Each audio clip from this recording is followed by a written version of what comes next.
Web පිටු තුළ මාතෘකා දැක්වීම වෙබ් පිටුවේ අන්තර්ගතය අනුව අපට වෙබ් පිටුවක් කාණ්ඩවලට වෙන් කරගන්න පුළුවන්, කලාපවලට වෙන් කරගන්න පුළුවන්. එතකොට කලාපෙන් කලාපෙට උපමාතෘකා භාවිතා කරන්න පුළුවන්.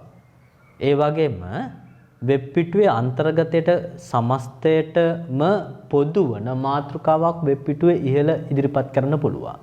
එතකොට වෙබ් පිටුවේ අන්තර්ගතය කියවීම, තේරුම් ගැනීම පරිශීලකයාට වඩාත් පහසු කරනවා. ඒ නිසා වෙබ් පිටු තුල headings මාතෘකා භාවිතා කිරීමක් කරනවා. එතකොට මේ headings භාවිතා කිරීමේදී headings level 6ක් භාවිතා වෙනවා. මේ තියෙන level 6 පහළට යනකොට ප්‍රමාණය අඩු වෙනවා. හරි? ප්‍රමාණය පහළට යනකොට එන්න ප්‍රමාණය අඩු වෙනවා. වැඩිම right font size එකක් පෙන්වන්නේ heading 1, heading 2, heading 3, heading 4. එතකොට මේ heading 1 වගේ හොඳයි ප්‍රධාන මාතෘකා ඉදිරිපත් කිරීම සඳහා heading 1, heading 2 පුළුවන්. උපමාතෘකා සඳහා heading 3, heading 4 ওই විදියට භාවිතා කරන්න පුළුවන්. එතකොට heading tag එකක අනිවාර්යයෙන්ම ආරම්භක tag එකක් තියෙනවා. එයයි මම මෙතන ඉදිරිපත් කරේ. heading වල H1 ඉඳලා H6 දක්වා තියෙන නිසා මම HN කියලා ඉදිරිපත් කරා. මෙතන තියෙන්නේ එම අගයම තමයි. එතකොට මෙන්න මේ මාතෘකාවක් ඉදිරිපත් කරන්නේ අනිවාර්යයෙන්ම ආරම්භක සහ අවසාන tag තුල. උදාහරණයක් ලෙස පිටුවක මාතෘකාව page headings කියලා මම ඉදිරිපත් කරලා තියෙනවා. එතකොට මෙන්න මේ තියෙන්නේ ඒ page headings වල ආරම්භක tag එක. මේ තියෙන page headings අවසානය. අනිවාර්යයෙන්ම ආරම්භක සහ අවසාන open close tag තියෙන්න ඕනේ. ඒ දෙක තුල අන්තර්ගතය මේ මාතෘකාව ඉදිරිපත් කරලා තියෙන්නේ. මාතෘකාව. සාමාන්‍ය මාතෘකාව ඉදිරිපත් කරනකොට පළමු අකුර කැපිටල් ලෙස ඉදිරිපත් කිරීම මතක තියාගන්න. මාතෘකාව ඉදිරිපත් කරනකොට පළමු අකුර හැම වචනයකම කැපිටල් ලෙස තමයි ඉදිරිපත් කරන්නේ. ඒක මතක තියාගන්න. අපි කියනවා ඒක sentences case කියලා. හරි. ඒ වගේම මේ heading වල භාවිතයේදී ඇයි අපි heading භාවිතා කරන්නේ? ඇයි වෙබ් පිටුවකට heading භාවිතා කරන්නේ? මේකයි. එකක් තමයි පරිශීලකයාට වෙබ් පිටුවේ අන්තර්ගතය කියවීම පහසු කරනවා. right? කියවීම ඒ වගේම තේරුම් ගැනීම පහසු කිරීමක් වෙනවා. ඒ නිසා අපට headings භාවිතා කරන්න පුළුවන්. ඒ වගේම අන්තර්ගතය හරි ක්‍රමවත්ව ඉදිරිපත් කිරීමේ හැකියාවක් තියෙනවා. අන්තර්ගතය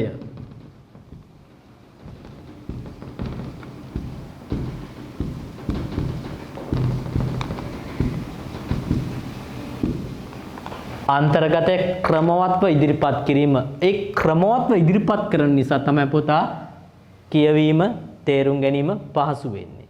ඊට අමතරව විශේෂ වූ දේ තමයි සෙවුම් යන්ත්‍ර ක්‍රියාත්මක වීම සඳහා මෙන්න මේ heading tags භාවිතා කිරීමක් තියෙනවා. හරි?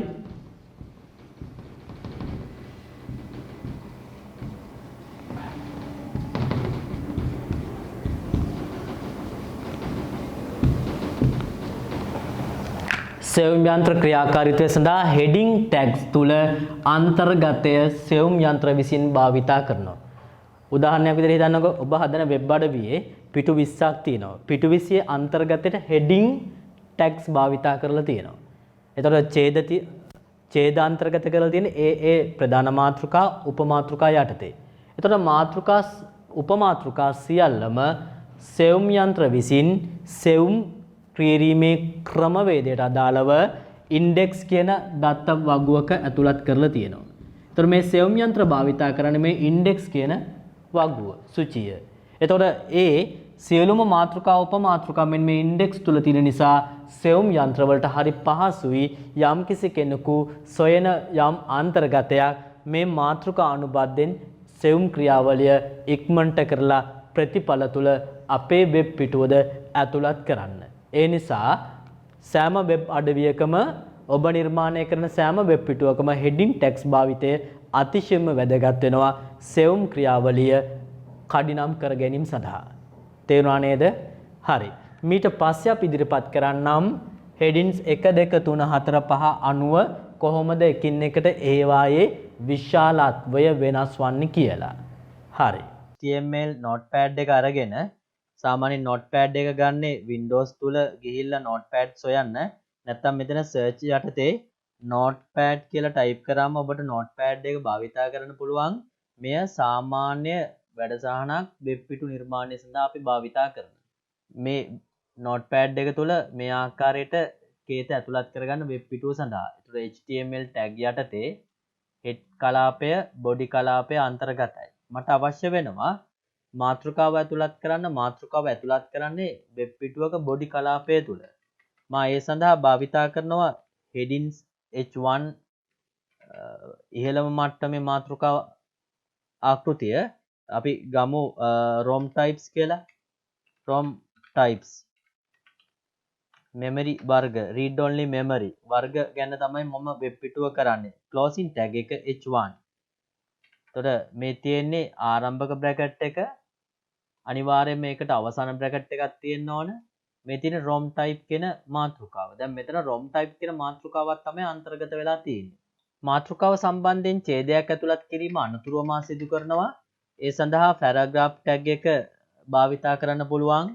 paragraph tag එක පටන් ගෙන p අකුරෙන්. ඒතර ඒ ඡේදය ඇතුළත් කරාට පස්සේ මම මේක පේලි කිහිපයකට වෙන් කරගන්න ඕන. නැත්නම් මට පිටුව තුල ලොකු ඡේදයක් විතර තමයි පවතින්නේ. මම මේක පේලි කිහිපයකට වෙන් කරගත්තා. ඡේදය ඊට පස්සේ ඡේදයේ අවසාන කිරීම සඳහා closing tag එක මම භාවිතා කරනවා. දැන් එතකොට මෙතන ඡේදයක් තියෙනවා. ඊට අමතරව මාතෘකා එකක් තියෙනවා. මෙන්න මම ස්ටෝර් කරලා අපි බලමු ප්‍රැක්ටිකලි කොහොමද මේ සාර්ථක වෙන්නේ කියලා. මේ ගොනුව ස්ථානගත කිරීම සඳහා ෆයිල් save තෝරාගෙන අනතුරුව ගොනුව ගබඩා කරන්න පුළුවන්. මම ගත්තේ headings කියලා. මං headings කියලාම දාන්නම්. headings.html ෆයිල් එකේ ගොනු දිගුව headings.html ලෙස ස්ටෝර් කරන්න පුළුවන්. type එක වෙනස් කරන්න all types කියලා. මේ වෙබ් පිටුව headings ලෙස අපිට ගබඩා කරන්න පුළුවන් මෙන්න මේ පිටුම තුල. හරි. my document ඇතුලේ html කියන directory එක ඇතුලේ තමයි ගබඩා වීම තියෙන්නේ. දැන් ඊට පස්සේ අපිට පුළුවන් එම වෙබ් පිටුව සක්‍රිය කරන්න.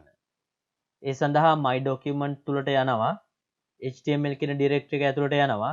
මේ තියෙන ඒ වෙබ් පිටුව මම right click කරලා Google Chrome සමගින් මම සක්‍රිය කරනවා. එතකොට ඔබට පැහැදිලි වෙනවා දර්ශනය වෙනවා මේ තමයි මාතෘකාව. මේ මාතෘකාවට පස්සේ තියෙන ඡේදය තමයි දෙවනුව ඔබ දකින්නේ. මේ විදිහට මාතෘකාවක් සමග ඡේද ඇතුළත් කරන්න පුළුවන්. මම මාතෘකා කීපයක් භාවිතා කරන හැටි කියන්නම්. අපි මේ ප්‍රධාන මාතෘකාවනේ උප මාතෘකා දාන්නේ headings වලම headings භාවිතා කරන්න පුළුවන්. h1 tag එකේ සිට right h2 tag එක h3 tag එක ඒ කියන්නේ h1 වලින් පටන් ගත්තොත් අනිවාර්යයෙන්ම close වෙන්න ඕන h1 වලින් වෙන ප්‍රමාණිකින් close වෙන්න බෑ මේක නිවැරදි. ඒ වගේම h2 heading වලින් h2 level එක පටන් ගත්තොත් නිමා වෙන්න ඕන h2 වලින්ම තමයි ඒක අනිවාර්යයි. ඊළඟ මට්ටම h3 වලින් පටන් අරගත්තොත් ඉවර වෙන්න ඕන h3 tag එකෙන්මයි. ඊළඟ මට්ටම h4 tag එකෙන්මයි අවසාන විය යුතු. ඊළඟ h5 අවසාන වෙන්නත් ඕන h5 යටතේමයි. හරි. ඊට අමතරව තව අපි h6 headings 6 වෙනි මට්ටම. එතන අවසාන වෙන්න ඕන 6 වෙනි මට්ටම. දැන් මම මෙතන පැහැදිලි කරන්නම් ඔබට headings මට්ටම් කිහිපයක් භාවිතා කරන විට ඒවායේ විශාලත්වය එකිනෙකට වෙනස් වන ආකාරය. මම මෙතන type කරනවා headings පළවෙනි මට්ටම. මේ තියෙන heading පළවෙනි මට්ටම මම ඊළඟට ඇතුළත් කරනවා heading දෙවෙනි මට්ටම මාතෘකාවක්. ඊළඟට මම ඉදිරිපත් කරනවා heading තුන්වෙනි මට්ටමේ මාතෘකාවක්. headings හතරවෙනි මට්ටමේ මාතෘකාවක්. heading පස්වෙනි මට්ටමේ මාතෘකාවක් සහ heading 6 වන මට්ටමේ මාතෘකාවක් ලෙස මෙය අන්තර්ගතය මා විසින් ඉදිරිපත් කිරීමක් කරනවා. දැන් එතකොට බලන්න ওই විදියට මට්ටම් 6ක් මම ඇතුළත් කරා ආරම්භක බ්‍රැකට් එකේ අවසාන බ්‍රැකට් එකත් එක්ක අනතුරු ෆයිල් සේව් ගිහිල්ලා ස්ටෝර් කරනවා.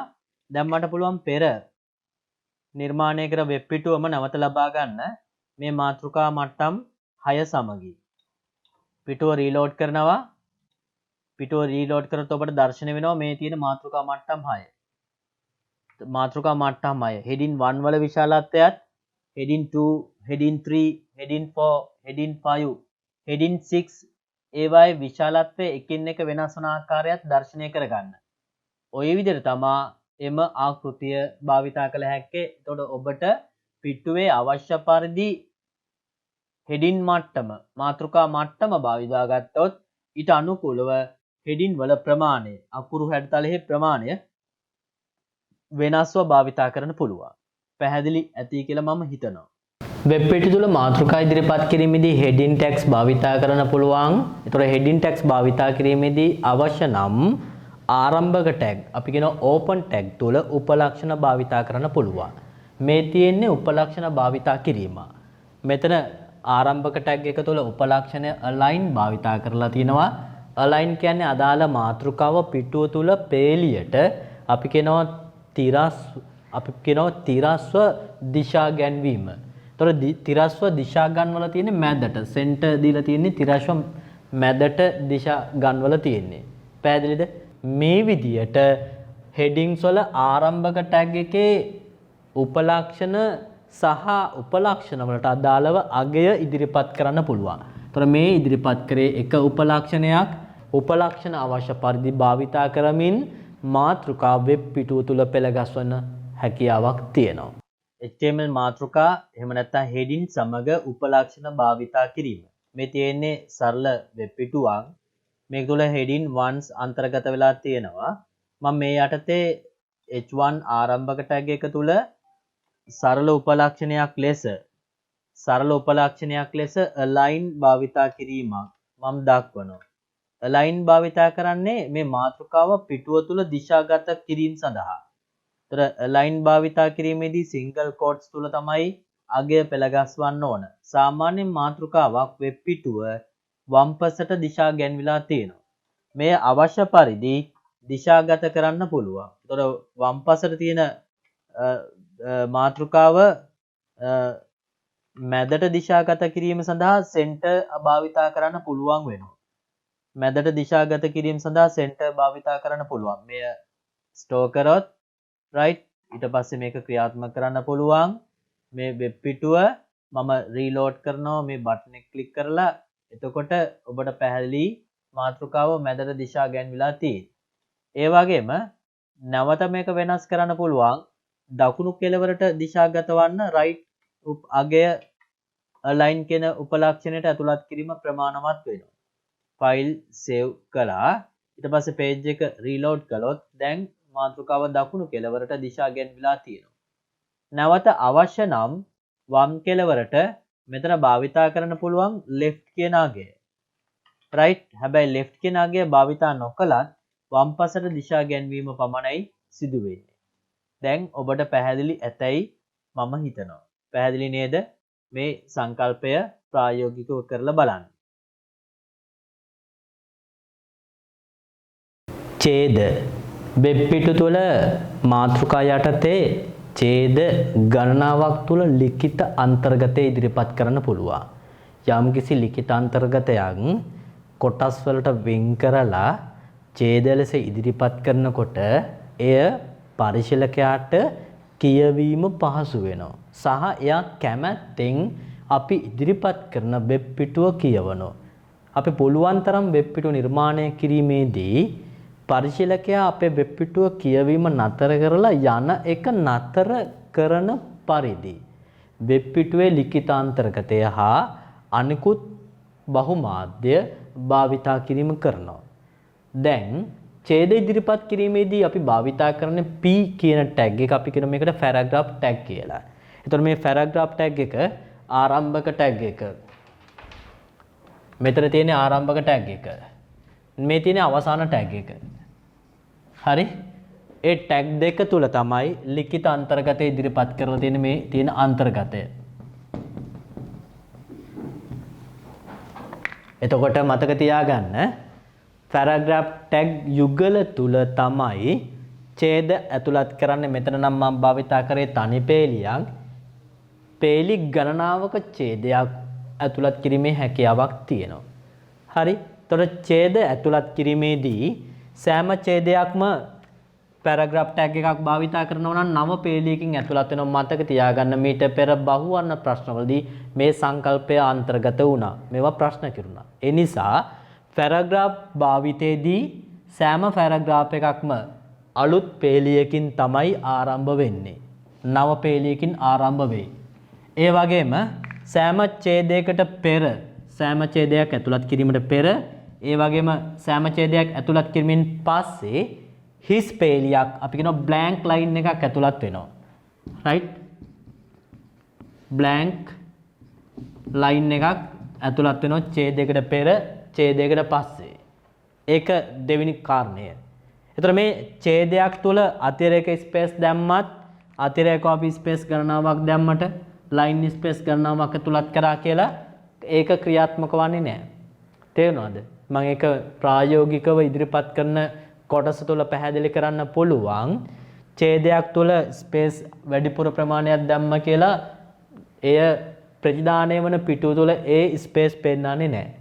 ඡේදයක් තුල අතිරේකව ලයින් ස්පේස් දැම්ම කියලා ප්‍රතිදානය වන කලාපය තුල ඒ අතිරේක ලයින් ස්පේස් කිසිසේත්ම ක්‍රියාත්මක වන්නේ නැහැ. තේරුණා නේද? හරි. දැන් එතකොට මේ ඡේද සමග ඔබට භාවිතා කරන්න පුළුවන් උපලක්ෂණත් පුළුවන්. ඡේදයක් දිශා ගැන්වීම, ඡේදයක් වර්ණ ගැන්වීම.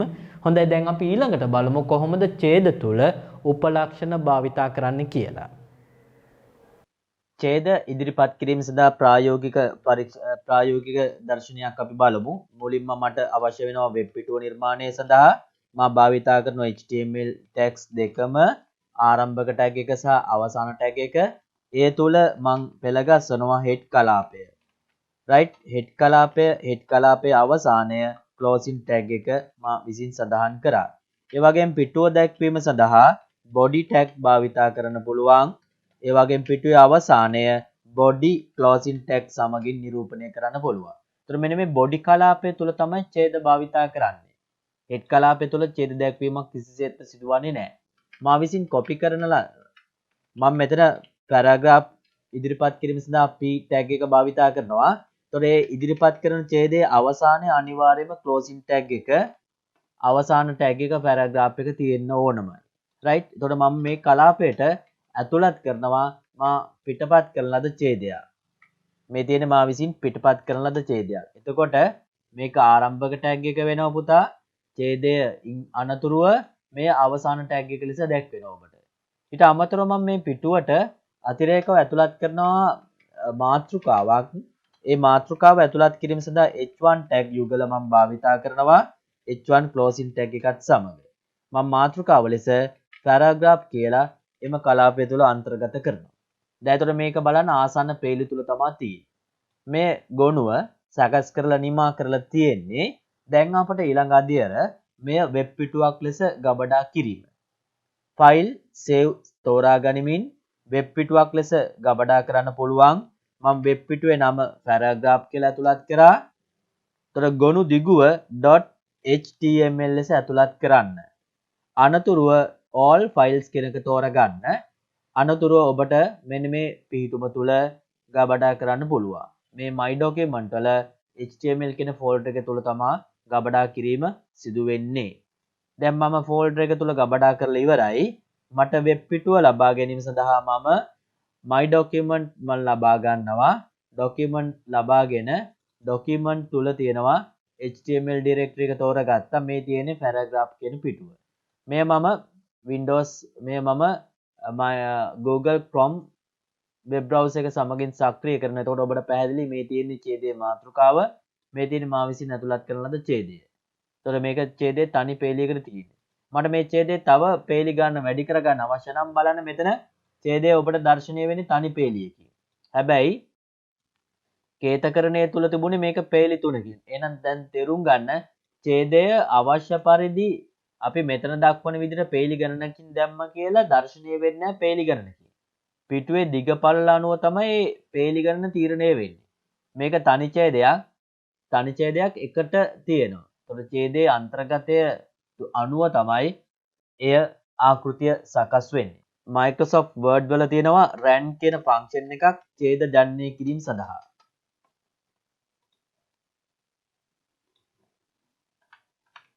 rand ෆන්ක්ෂන් එක තුල ඡේද තුනක් මම ජනනය කරනවා. මේ තියෙන ඒ ජනනය කරපු ඡේද තුන. මම ජනනය කරපු ඡේද තුන අතිරේකව ඡේද තුනක් ලෙස මෙම වෙබ් පිටුව තුලට ගේනවා. මේක එක ඡේදයක්. මම ඡේදය ඇතුළත් කරනවා p පැරග්‍රාෆ් එක භාවිතයෙන්. මේ තියෙන දෙවෙනි ඡේදය right ඊට පෙර මේක දෙවෙනි ඡේදය ඇතුළත් කරනවා p ආරම්භක පැරග්‍රාෆ් එක. අපි අවසාන closing tag එක පස්සුව සකස් කරමු. මේ තියෙන්නේ තුන්වෙනි ඡේදය. හරි. එතකොට මේ ඡේදයේ අවසානය අපි දර්ශනය වන පරිදි පේලි වලට වෙන් කරගමු. එතකොට මේක ඔයාලට තනි කවුලුවක බලන්න පුළුවන් වෙනවා. මට පොඩි වෙලාවක් යාවි. මේ තියෙන ඡේදයේ අවසානය මෙන්න ඡේදයේ closing tag එක. පළවෙනි ඡේදයේ closing tag එක මම පෙළ ගැස්සුවා. ඒ වගේම දෙවෙනි ඡේදයත් ඒ වගේම තනි පිටුවකට ගන්න පුළුවන් විදිහට මම සකස් කරගත්තා. right එයත් මම දැන් සකස් කරගෙන නිමා කරලා තියෙන්නේ. එයත් closing tag එක අන්තර්ගත කරා. දැන් ඡේද දෙකක් ඔබ දකිනවා. මේ තියෙන තුන්වෙනි ඡේදය එයත් මම තනි කවුලුව තුල දර්ශනය වෙන පරිදි පේලි වලට වෙන් කරගන්නවා. එතකොට ඔබට පුළුවන් මේකේ ප්‍රතිදානය ලැබෙන ආකාරය තේරුම් ගන්න. මෙන්න closing tag එක අවසාන ඡේදය. දැන් මේ පිටුව තුල ඡේද හතරක් මා විසින් අන්තර්ගත කළා. File save. අනතුරුව ප්‍රතිදානය අපි නිරීක්ෂණය කළොත් ප්‍රතිදානය ගන්න මේක පිටුව රීලෝඩ් කරනවා. පසු ඇතුළත් කරපු දේ දර්ශනය වෙන්න. දැන් ඔබට පැහැදිලි මේ පළවෙනි ඡේදය, මේ තියෙන දෙවෙනි ඡේදය, තුන්වෙනි ඡේදය, හතරවෙනි ඡේදය. ওই විදිහට ඡේද ඇතුළත් වෙලා තියෙනවා. බලන්න මෙතන සෑම විශේෂම දේ තමයි සෑම ඡේදයක් අතරට හිස් පේලියක් ඇතුළත් වෙලා තියෙනවා. ඒක විශේෂව මතක තියාගන්න. සෑම පේලි දෙකක් අතරටම හිස් අවකාශයක් ඇතුළත් වෙනවා. මේ ඡේද භාවිතයේදී සෑම ඡේදයකට පෙර හිස් පේලියක් ඇතුළත් වෙනවා. පසුව හිස් පේලියක් ඇතුළත් වෙනවා. ඒ නිසා තමයි මේ පැරග්‍රාෆ් එක සහ ඡේදය අතර හිස් පේලියක් අන්තර්ගත වුනේ. එහෙනම් විශේෂ කරුණක් තියෙනවා. සෑම ඡේදයකට පෙර සෑම ඡේදයකට පසු හිස් පේලියක් ඇතුළත් වීම. ඒ වගේම ඡේද අතර හිස් පේලි එකක් පමණක් පැවතීම. ඒ වගේම ඊළඟ විශේෂ දේ තමයි මේ කෝඩින් එක තුල මෙතන පේලි ගණනාවක් තිබුණට ඒ දර්ශනය වෙන්නේ පිටුව තුල දිග අනුව අවශ්‍ය වන පරිදි පේලි ගාන සකස් කර ගන්නවා. ඒ වගේම අපි අනවශ්‍ය පරිදි හිස් අවකාශ තියුවා කියලා අපි අනවශ්‍ය පරිදි හිස් පේලි ඉඩ තියුවා කියලා ඡේදය තුල සකස් වීමක් සිදු වෙන්නේ නැහැ. දැන් මම මේ කොයතේ තුල මෙන්න මෙතන තියෙනවා අනවශ්‍ය පරිදි හිස් අවකාශයක් මම විසින් ඇතුළත් කරලා තියෙනවා. right මේ කලාපය අනුව අනවශ්‍ය පරිදි හිස් කලාපයක් තියෙනවා. නමුත් මේ තියෙන්නේ දෙවෙනි ඡේදය, තුන්වෙනි ඡේදය තුල එහෙම දෙයක් ඔබට දර්ශනය වෙන එකක් නැහැ. පිටුව රීලෝඩ් කරත් පෙර තිබුණු විදිහටම තමයි තියෙන්නේ. එහෙමනම් මේ කේත තුල හිස් අවකාශ තිබුණ කියලා, හිස් පේලි තිබුණ කියලා, ඡේදය තුල හිස් පේලි තිබුණ කියලා අන්තර්ගතය තුල ප්‍රතිදානයට කිසිදු බලපෑමක් නැහැ. එයද තේරුම් ගන්න.